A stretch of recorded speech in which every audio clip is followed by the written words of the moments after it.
Hi, guys. Welcome back to another episode of Beyond Willpower. And tonight I have a very, very, very interesting and amazing and energetic and fireball of a person. And her name is Aimee Arabello. And without further ado, Aimee, please tell us a little bit about yourself. Hello, how are you? First of all, thank you very much for even having me on this call or asking me to be on this call. My name is Aimee Arabello. I am a mother of two. I am 37 years old, Cuban American, born in Miami, raised by my Cuban family, and I've lost 70 pounds. I've basically done it at home, and I'm a working mother. I am a hustler. I don't know what else you want to call it. I mean, a normal person trying to live the best version of myself possible, not just for me, but also for my family. For a long time, I realized that, and it's funny because I'm a very confident person. Anybody that will tell you about myself, I'm very happy and energetic. And even when I weighed my 233 pounds, I was always a very confident person. But I realized one day, I was sitting down, I was about to put on a pair of jeans and they didn't fit any longer. And all of a sudden, it's funny because I looked and I'm like, I was 27 years old and I'm 70 pounds overweight. And I'm like, how did this happen? And I had no idea. I was like, is this even me? And I caught myself and I realized that I was 27 years old. I was married. I had two kids. I was in the worst shape of my life and I was unhappy. I was an unhappy person. And I realized that there was something I had to do about it. So I remember sitting down and it was a pair of DKNY stretch, because if they're stretch, you can kind of huff it in and they wouldn't zip. And I remember sitting there and it was sad. And I said, you know what, Aimee, you can't buy yourself a bigger pair of jeans. This is not going to happen. This is not you. And I told my sister-in-law, I said, shit's going to change. I'm going to do something about it. And I had no idea what I was going to do. And it's sad because you don't even realize that once you get there, it's not like all of a sudden you realize, oh, I gained 20 pounds, 30 pounds. No, when you realize it, you're like, okay, I'm 70 pounds overweight. How did this happen? And I'm sure that happens to a lot of us and we don't realize it. And you think, oh, I'm okay. And I saw myself as a happy, chubby girl. I was the sexiest fat girl you've ever seen in your life. But I didn't realize the things that came with it until I decided there was something to do about it. So I did. That is, I can absolutely feel you and your experience, because I myself was 80 pounds overweight. And that happened in the course of 1 year. We moved to Texas for a year. It's another story for another time, but we moved there for a year. And I was looking great when I showed up to Texas. And then I started working as a restaurant manager overnight. I'm not going to say that that restaurant has recently changed its name to something, but that restaurant gave me access to a lot of breakfast items. And I ate them constantly throughout the night, and then I would come home in the morning. My wife would go to work, and I would sleep. And it was just over and over again. And when we left Texas and got back to Miami, I was pushing 298 pounds. Wow. I didn't even realize. I hadn't felt the damage of it yet. I was about 39, maybe, at that time. And so I know. And then I dropped 70 pounds, and I only gained 20 back. And I'm sitting on that right now, and getting back on that road. But was it? And honestly, and I'll tell you what happened to me was I was fine. I was an athlete all through high school. Actually, I grew up a big girl. I was always La Gorda. They called me La Gorda. And when I got to high school, I started liking boys, and I realized that I was overweight. And I said, boys don't like overweight girls. So I started running around the track, and I got in shape. I became an athlete through high school. Everything was fine. But then I got pregnant. And what happens? I had my first baby, and I said, "A comer está dicho," and I started eating. I went to a raised pizza, and I had the spaghetti and the pizza. I gained 80 pounds with my daughter. I had my daughter. I lost 20 pounds, but I stayed with 60 pounds on me. Then again, had my son, same thing happened. So it was like an accumulation of between pregnancies, not losing it in between, the thinking, I'm a mom, this is the way it's supposed to be. Estoy gorda, I had a baby, what can I tell you? So So it was a bunch of excuses. so really, what was the turning point or the breaking point in your life that you said, hey, hold on, this day it changes? What was that? If you could paint that picture for us. It was pretty much that day, the day that I sat down. And I told you, my husband is a very supportive man. He always has been. And I think that's one of the things that happens to a lot of us women, that we have that husband next to us that tells us, I love you no matter what. And that's awesome. And that's great. And that's beautiful, because that's what you want. But at the same time, you have to understand that that comes with a consequence, because there's only so much you're going to let yourself go. And it does make a difference. It does make a huge difference. And I remember sitting there and trying to put up those pants. And I said, if 16 doesn't fit today, what's going to happen in 3 months? It's going to be 18 and 20. It's only going to get worse, because I'm not doing anything to fix the situation. It's only going backwards. I mean, I'm not doing anything to either stop it or better it. So it was that moment that I went to go put on that pair of 16 pair of jeans, 16 size pair of DKNY jeans, and they wouldn't fit. And I said, Aimee, you're not going for 18. You're going to figure it out. I don't know what you're going to do, but there has to be something that has to change.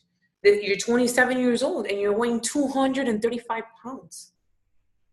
What are you doing to yourself? And that was the plan.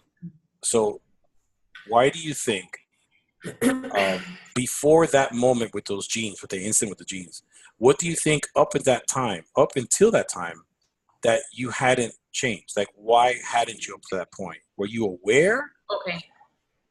I think I was at a younger age. I was, like I said, I was 26, 27. It was a time of my life where I was still clubbing. I was still partying a lot. I was still with the drinking. Like, when you're at that age, and the thing is, I had a daughter very young, so I didn't get to have that time that maybe a lot of people have, where they party or go out, or that college life. I didn't have that. So once I was still at an age where it didn't matter to me. Like, no, it was about going out. It was about partying, about eating. Like, the last thing that was in my mind was that I had to worry about what I looked like. And I think it had a lot to do with the fact that, since I was used to being an athlete, since I was somebody that thought maybe, I'm young, I can do it. And like I said, it's something that just happened. It took maybe 5 or 6 years for me to gain the weight, but I realized it from one day, and then 5 years later is when I was like, oh my God, So I think immaturity had a lot to do with it, was one of it. And the other part was that I didn't think there was anything wrong with me. I didn't think there was anything wrong. And I think that's that's the problem that a lot of us have. And I didn't think there was anything wrong with me, because I kept making excuses for myself. Like, I'm a mom. I just had a kid. Like, I kept on putting all these excuses on why I was 233 pounds. And that was the reality of it. It's all the excuse. You're either going to have the reasons or the results, no matter where you're at in life. So that's what I was doing. I was just giving excuses. And it was just easier to drink the beer, to eat the pizza, to not worry, to eat the McDonald's. It was cheaper. Oh yeah, I'm a master, or I was a master of excuses. But the funny thing is that there's a saying that says that excuses sound best to those who are telling it, who are giving the excuses. And we allow ourselves to excuse ourselves, but yet we won't excuse someone else. So I'm glad that today I know that you and myself are different type of people. But when you decided to change your life, right? When you decided to take yourself to the next level, how did you decide on the exact path that that was going to get you past the point of those jeans? Like, how did you know which way to go? I'll be very honest with you. At first I had no idea. And I remember what really happened to me, aside from the fact of the 16 pair of jeans, was the fact that my husband wanted to have another child. And I went to the doctor and we tried for like 6 months, and he's like, but why don't you try losing weight? The moment I lost 20 pounds, I got pregnant. I had my son. I kept working out. And then when I decided that it was done and over with, I went back to what helped me lose weight in the beginning. Like I said, I was always an overweight child. I went back to walking and running. And I said, you know what? I'm going to start with just walking. I'm going to start with something that I can do that's manageable, that's little. And one thing that I learned throughout this journey that I realize now that I didn't realize then is that if you make small, little commitments to yourself and you say, okay, today I'm going to do 15 minutes.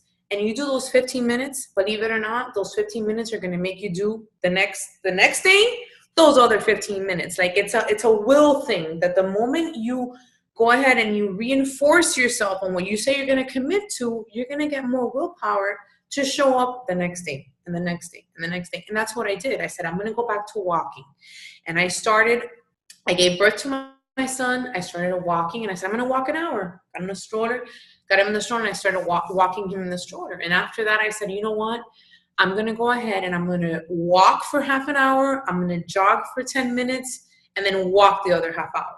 And little by little, I'm going to walk 10 minutes. I'm going to jog 10 minutes. And that's what I did. I started incrementing what I was doing. And pretty soon I got to the point where I was running and jogging, and I was walking 10 minutes and running 20. And it got to the point that I started jogging the full hour. And I was a runner when I was younger. And I said, you know what? And I know how I work. And I think that one of the things that helps other people or that can help you or can help someone else is figuring out how you work. You got to figure out what tickles your pickle. What's going to make you do it? Is it going to be me waving a carrot on your head? Is it going to be, what is it? And I know myself, and I'm a very competitive person. And I said, you know what? I'm going to sign up for my first half marathon ever. And I remember it was 2011 and it was a half marathon. I said, I'm going to sign up for it. And knowing me, I know that the worst case scenario, I'm going to walk the full 13 miles. And you know what? I worked myself up. I looked up an app that I was from couch to half marathon, and I started working on it. And I did my first half marathon in 2011, and I finished in 2 hours and 33 minutes. And I told myself, after I finished that, I said, this is it. This is what's going to get me in shape. And I started signing up for marathons. And that's what I started doing. I said, you know what? I'm going to run myself fucking skinny. And whatever it takes. And that's what I did. I signed up for a marathon. And after that, I got addicted to it. And I kept running and I kept running. But then it got to a point that scientifically, you have to realize scientifically, once you already have the will to lose the weight, you have to figure out what scientifically works for your body. And what happened to me is that I started plateauing. Why? Because if you're running for 2 or 3 years, your body's used to running. So I got to the point where I was running 12 miles a day and my body was only reacting to maybe 2 miles a day. I was outrunning the fork because I would get home. Claro, you run 12 miles. What do you want to do? You want to eat a fucking refrigerator. Sorry for the F-bomb. But that happened to me and I was like, hold on a second. There's something that I'm missing, and it was the nutrition part. And the thing with nutrition is that I'm born Cuban American. I am arroz, frijole, viste. To us, our idea of vegetables is frozen veggies. Yeah, Un paquete de Green Giant with a little bit of butter and your chicken. And whatever. So that for a long time was part of my issue. I didn't know how to eat. So I had to find a way to figure out how to eat and how to eat so I wouldn't starve. Because to me, a diet was tuna, huevo, lechuga, y mucha agua. It's like, who's going to survive on that? There's no way you're going to live on tuna, boiled. That's the Cuban diet, and lechuga. So I was like, I have to figure this out. And then I realized, I'm like, hold on. There's another world out there called good nutrition. It's called fueling your body. It means you eat 5 to 6 times a day. It means you learn how to cook for yourself. And I didn't know that existed. So I started looking for avenues. I started researching of ways to figure out how to portion control my meals, because I would always hear the best way to lose weight is if you eat 5 to 6 times a day, small portions. I would always hear it, but I didn't know how to physically do it. I was like, how am I going to make this? And to me, my idea of somebody having or being in great shape was a personal chef and a personal trainer. Because what do you think? Oh, somebody has to cook for me. No. And then I said, how am I going to be able to make this something that's manageable, something that I can actually do for myself that's going to last forever?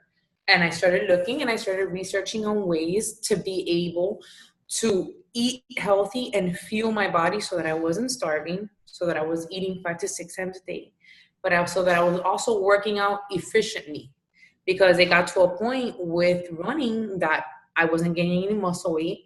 I wasn't to the point where my body wasn't changing anymore. And it was upsetting because I was running 12, 13 miles and I wasn't seeing anything happen. So I'm like, there's something here that's not working, you know? And that's when I went to my home workouts. So to make it straight, so you didn't wait around for someone to help you? You took initiative and you did the research and you didn't stop until you found the answer. Is that what I'm getting back from you? Yeah. That's amazing. You know, I mean, it's so simple in that way, right? I mean, what we hear most times is you know, most people come up with when you ask somebody why they didn't make it or they didn't do this or that, they always want to tell you that they didn't have enough time, they didn't have enough support, they didn't have enough money, they didn't have enough food. But all of those things are resources, right? But once we become resourceful and we take the initiative, that takes all the excuses away. Oh, You for know. sure. I Um, agree.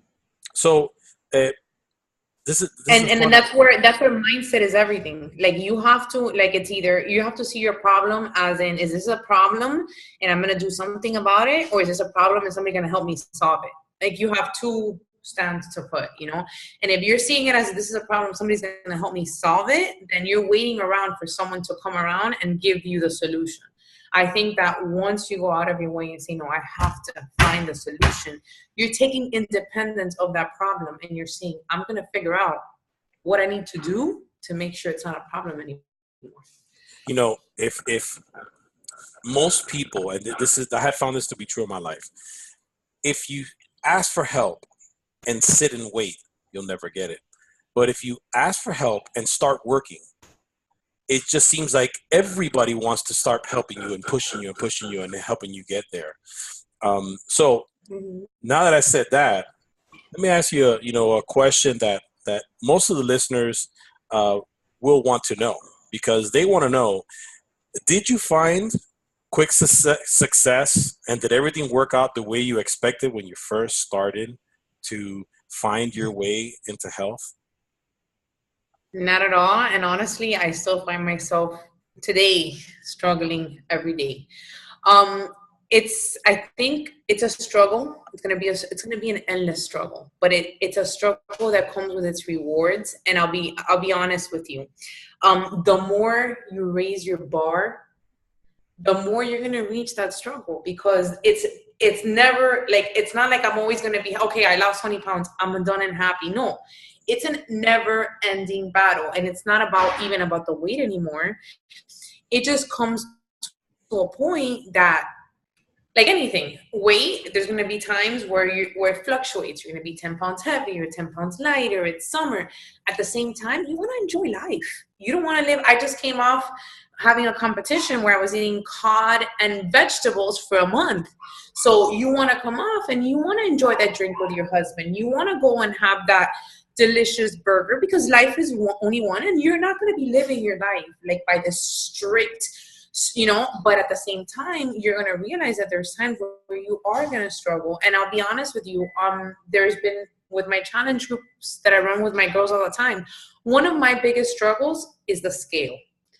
I have a huge problem with the scale, and I've decided, and I tell all my girls, throw it out, get rid of it, don't worry about it, forget the number.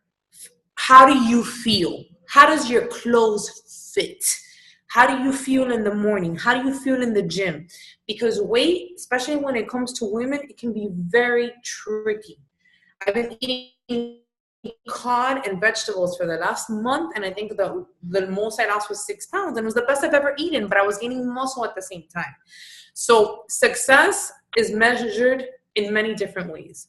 And I've learned, depending on what stage I'm at and what I'm doing when it comes to my health and fitness, to measure each success in different variables, or measured in different ways, because you're never going to be 100%.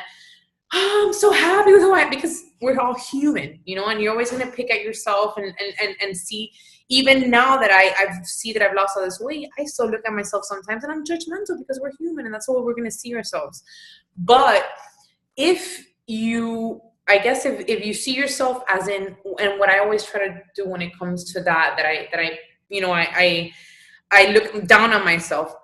How far have you come? Where were you 2 years ago? Where were you 3 years ago?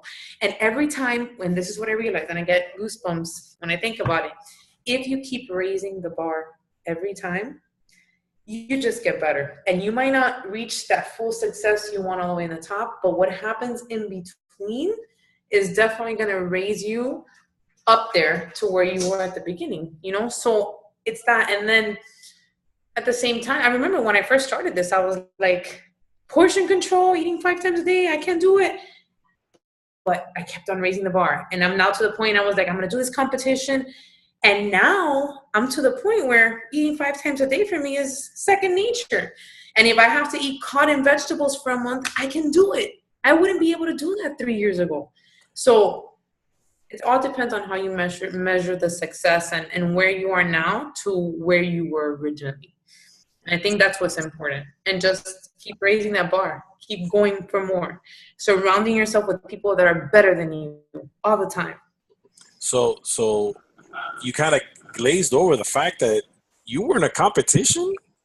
You went from that 70-pound overweight girl who felt that she needed to change her life. So you went from the couch to a competition. Please tell me the joy and what you felt when you were up there and you traveled to a competition. It was you. Like, this is something that you didn't even think 5 years ago that you were going to be any kind of competition, but you kept raising the bar so much that you ended up in a competition. Just briefly tell me, how did you feel knowing where you came from and where you are today? I'll be very honest, I guess, and this happens to me all the time. I never really realize what I'm setting myself up for. Like, I just do it and I say, okay, let me do it. And then while it's happening, I'm like, what am I doing? Why am I here? How did I do this? And I was super secure of myself. I was ready for it the whole way through until I put on that bikini and I was surrounded by all those women backstage.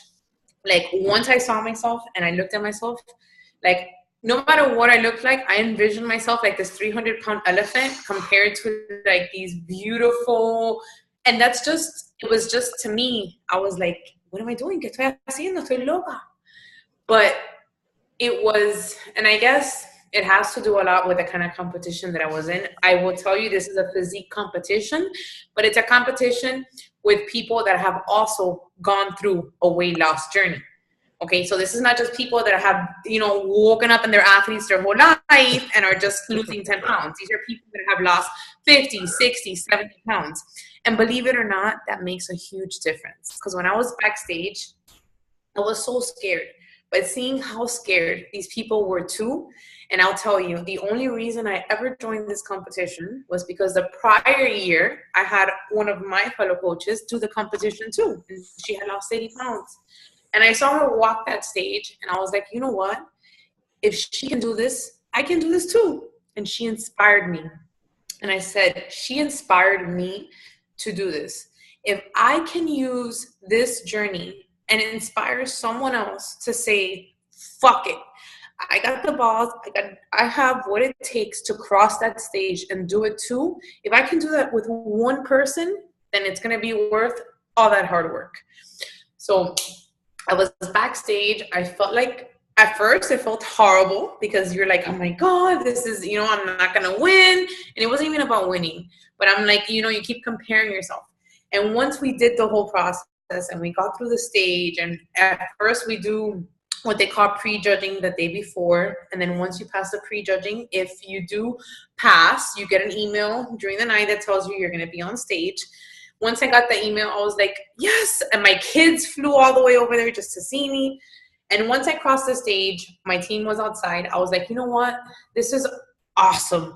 Like, it was a relief. It was a huge relief. And then a week later, I got a call from one of my fellow coaches, and she's like, Aimee, you know what? I need you to help me. I want to do what it takes because next year I want to cross that stage. And for me, like, I get goosebumps, and I'm telling you, goosebumps so high. I was like, yes, that was the whole point. To me, human connection is everything. And I think as human beings, sometimes we take it for granted.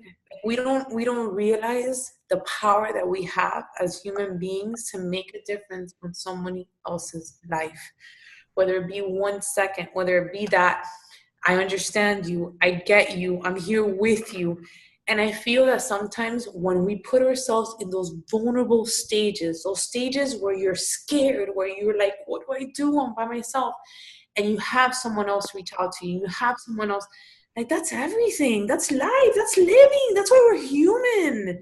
Like, there's no way. That's the human connection. There's no way to replace that feeling, you know?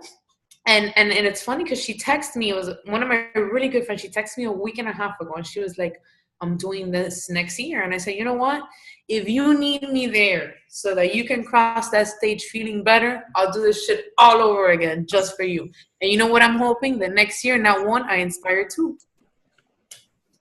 And that's it. And that's all. And that's all I took from it. Forget the trophy. Forget the medal. Someone else is going out there and fucking being themselves and doing what it takes.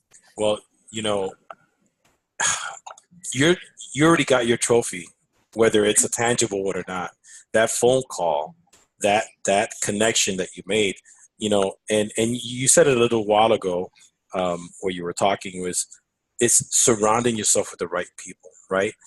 Most of us communicate one-on-one, but the most power is in surrounding yourself with like-minded individuals, with people who are on your same journey, who have the same mindset.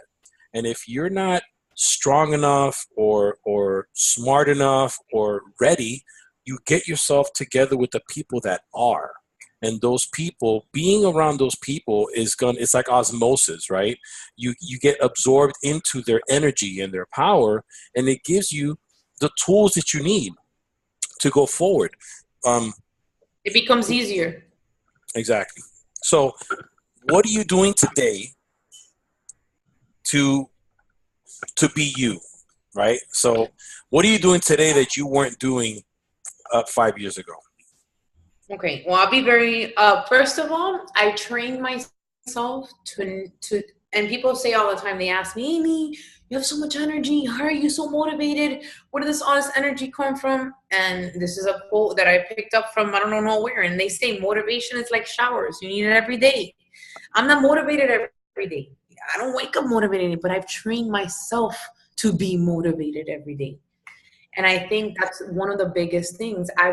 You have to learn about yourself. And I think that when I started this journey and they told me the word personal development, I was like, I'm not traumatized. I wasn't abused when I was a child. And you think personal development is like this big, like this elephant. No, arrebe. In order to be able to be the best version of yourself, you need to learn about yourself. What pisses you off? What gets you in a bad mood? What turns you off? What turns you on? And once you start realizing those things, you train yourself to be motivated. You train yourself to be happy. I wake up every morning. I don't hit snooze. I do not believe in snooze. I think at the moment you hit snooze, you're setting yourself up for failure. When it comes to I put on my clothes the night before. I make sure that I have a cute outfit. Even if I work out at home, I'm putting on those nice sneakers. I'm keeping myself something that's going to keep me looking forward to it. you know. And aside from that, I read a lot. I've been reading more now than ever, and I surround myself with the right group of people that are on the same mission as I am, or at least want the same things I want, you know, because I think that's very important. And I watch what I eat now, and what I do is basically it comes in waves. Like I'll set up myself for a program, and I know that I'm going to do 80 days, but those 80 days I'm focused and I'm going to be all about that. But then I make sure I have my 2 weeks off. I set myself on schedules. You have to definitely train yourself mentally, physically, you know, schedule yourself, figure out a way to make it so that it works for you and your family, because obviously this is something, and one of the things that I realize when it comes to exercise and fitness, that a lot of women feel guilty. They feel guilty because they feel they're taking time away from their family, or, you know, me work out, I have to be taking care of my kids or feeding them. And I think the number one mistake that we make as women is that we need to understand that there's no way we're going to properly care for someone if we're not happy with ourselves. And that shows up in your marriage, shows up at work. And that's why I tell my girls and I tell my clients all the time, fitness is just a vehicle. But once you start working on that fitness, everything else around you is going to change. Your confidence, your job, your relationships, your energy, the way you see life, like it just takes a flip.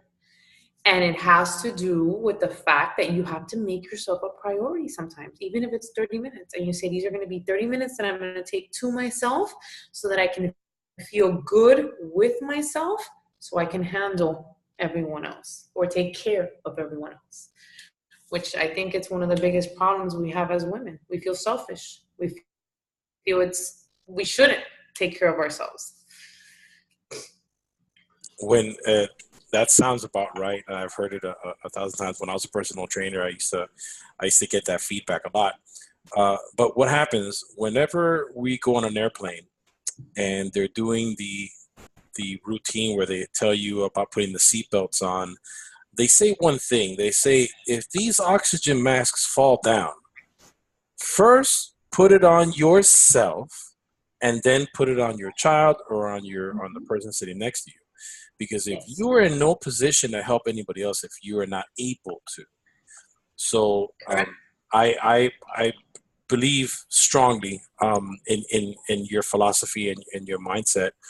And one thing I wanted to add about fitness, which people don't understand, that you might start just working on yourself, but everybody else is watching. Everybody else is watching, and I tell you because I've been able to thankfully change a lot of lives in my own family after a while, because it's like it starts rubbing off on everyone. So not only are you working for yourself, you start working on yourself, but then you start being an advocate. And everybody in my family knows, cuando quieren bajar de peso, they want to do exercise, who do they go to? And that's fine. I'm going to be that person. And you know what? It feels great, especially when you love them, when you're helping your best friend, your aunt, your uncle, your cousin, your husband. And if there's one thing that rubs off, maybe after 2, maybe after 3 years, fitness, it's going to rub off. Trust me, it's going to happen. Amen to you that. Keep at it, it's going to happen. Well, we got to create a habit out of it. Habits you're a sum total of your habits. So I keep hearing you say the word coach. Can you expand on what this coach thing is that you keep talking about a little bit? Yes. Basically what it is, I've been successful with my 70-pound weight loss through home fitness, which I've been able to incorporate with Beachbody. And basically what Beachbody is a vehicle that I've used to bring home fitness into my home. Why? I found myself that when I tried to go to the gym, I was spending an hour and a half in the gym between going to the gym, getting there. And then my other problem was when I would get to the gym, I'm going to do machines, but you really don't know what to do. And now you get older and I have this like hanging butt. And how do I get rid of this? And unless I have the personal trainer, I'm not going to know how to do it. So I found myself in a place where I wanted to work out, but I didn't know what to do. I used Beachbody. And at the time, I had no idea what a coach was. And Beachbody comes with what they call a coach. And what does this coach do? This is a person that has used a Beachbody product or used a Beachbody fitness program and has successfully lost weight. And what do? You go ahead and you try to find other people, you connect with other people that either want to lose weight or need a way to have fitness in their home. And they use you as your coach to introduce them to this product or to this what we call Beachbody on Demand, which is basically like a Netflix of fitness. You stream your workouts. I run a group through an app on your phone, and we basically do the actual fitness program together. The one thing that I realized about this whole coaching thing or about the whole weight loss was that accountability, whether you might think so or not, is a huge deal. And especially when you're a working mom, you have kids, you're a teen mom, you are an employee, you have 1,000 things to do, you have to help abuela, you got to go visit la tia in the home. It comes to a point that I obviously wasn't being able to go to this gym. So what happened was I found this thing that had the complete solution. It had fitness, it had nutrition, and it gave me a coach, which was the accountability part of it. And as I joined my first challenge group ever, when I said, okay, I'm going to go ahead and do this, and I had my own coach, I realized that all this coach was doing was sharing with me the tools that she had that made her successful, which were manageable, which were 30-minute workouts, the meal planning. And the thing is that as a person that has 70 pounds to lose, you see it as this big monster. You're like, oh my God, they want me to meal plan and they want me to meal prep and they want me to work out. This coach helps you and tells you, hold on, it's not that hard. This is how I did it. And we connect through an app. I share my recipes. I share my grocery list. I share my meal plan. I share my everyday life. I have something that I've created, which we do through Zoom, that we do Zoom workouts. What does that mean? Zoom workouts means that as a coach, you're in your house. I have women that are in hotel rooms, some in Orlando in Disney World, la otra está in North Carolina. I have another one in the Bahamas. I sent everybody a link. We pick one workout that we do off our BOD, and we all work out together. You got 15 women working out on the same workout, and I feel that as a coach, what you do or what I do is unite women that are on the same mission and provide them with the tools of today that they need to be physically fit and have their nutrition dialed in and on point. And I'm able to facilitate that through Beachbody On Demand because everybody has access to over 600 workouts. And these are workouts that you have to understand that are by professionals. What does that mean? When you're working out for 30 minutes and you're doing a move, you're not just working out one muscle. You're burning torch calories. You're working out 3, 4, 5 muscles. You go in, you do 35 minutes, you're done. And you're burning the same amount of calories that you would burn than if you would spend an hour and a half in a gym with a personal trainer. It's just efficient work. So as a coach, what I do is unite those women that want to lose weight, that want to get in better health, and I go ahead and give them all the tools that they need, and most importantly, create the community, because I think that within everything else, again, we go back to that human connection. That's everything. And in the last 3.5 years that I've been a coach, I can tell you successfully, I have now about 45 to 46 constant challengers. Like those are people that stay with me all the time. And my business is, I'm not in the business of just selling you a challenge pack. Here you go, here's BOD. No, I am in the business of lifers. Like I want to create lifers, people that are going to do this for life. People that say, okay, this is what I got to deal with. I'm going to do this for life. And that's what coaching has done for me. That's where the whole coach comes in. And it's not that I'm not a nutrition expert and I'm not a fitness expert.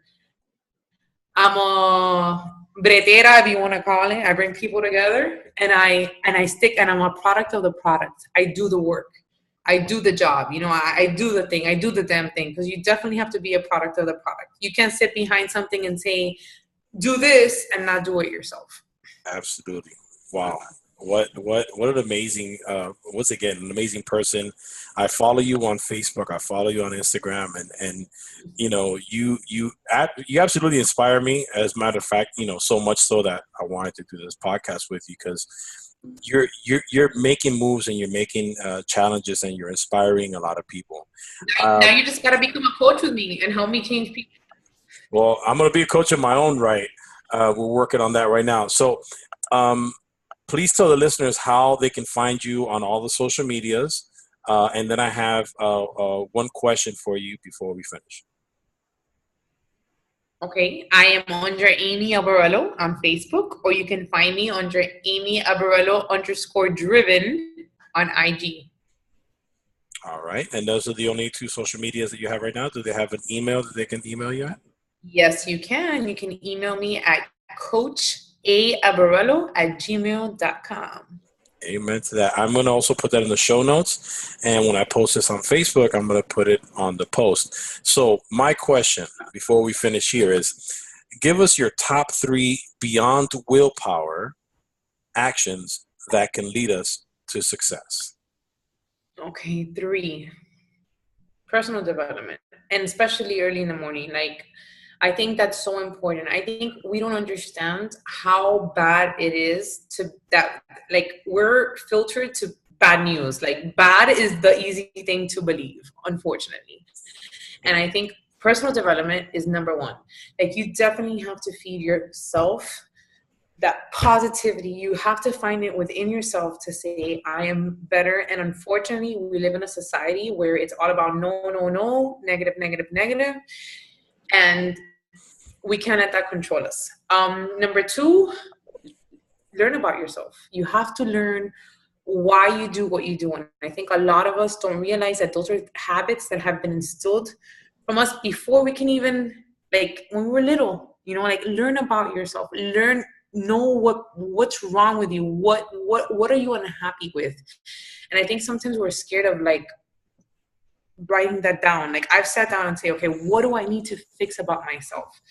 And I think that once you realize what you're unhappy with, then you can make a list. I live making myself a list. Like, I write it down. And to me, like, pen and paper, like, once I sit there and I physically see myself write that down, like, something gets inscribed in my mind.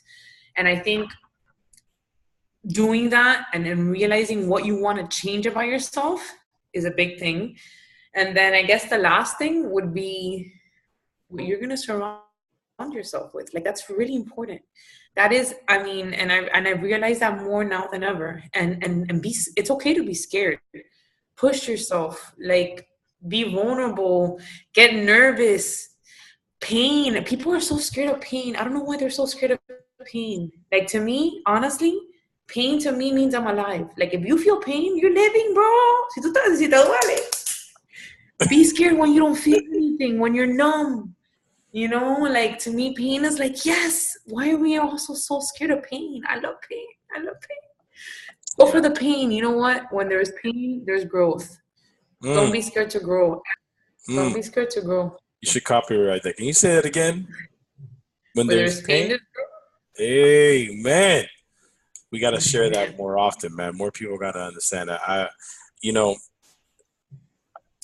those topics that you just spoke about, those 3 things are just so important, and we don't give ourselves enough credit to know that we can make the next step.